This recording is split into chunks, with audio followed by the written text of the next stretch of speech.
लगन में दिनवा धराए गयो है, मोरा शादी ला दुल्हा खो जाए गयो है।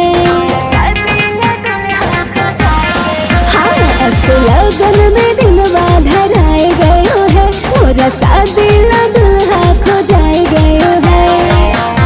सोचल सपनवा सखी हो पूरा होने वाला है, सोचल सपनवा सखी हो पूरा होने वाला है। सजिया पर लाभ का स्वाद मिलने वाला है, सजिया पर लाभ का स्वाद मिलने वाला है।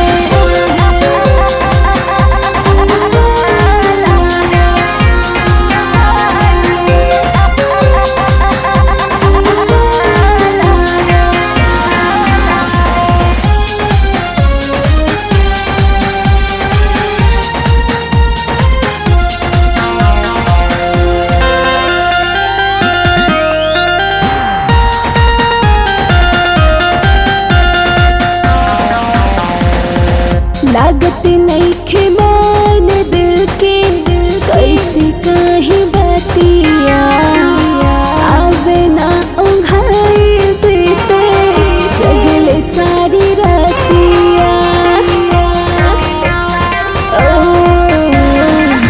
लागत नइखे मान दिल के, कैसे काहे बतिया आवे ना ओंघाई बीते जगले सारी रातिया। बेकरार दिल को अब करार मिलने वाला है, बेकरार दिल को अब करार मिलने वाला है। सजिया पे लाभ का स्वाद मिलने वाला है, सजिया पर लाभ का स्वाद मिलने वाला है।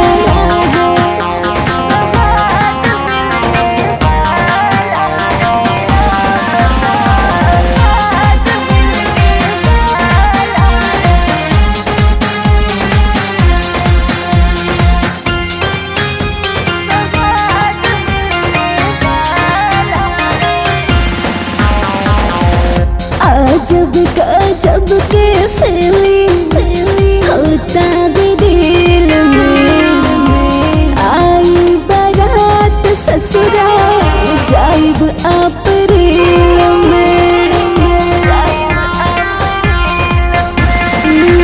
अजब गजब के फीलिंग होता भी दिल में, आई बारात ससुराल जाइब अप्रैल में।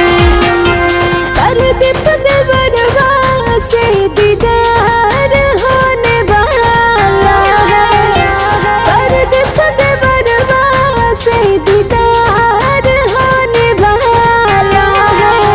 सजिया पर लाभ का स्वाद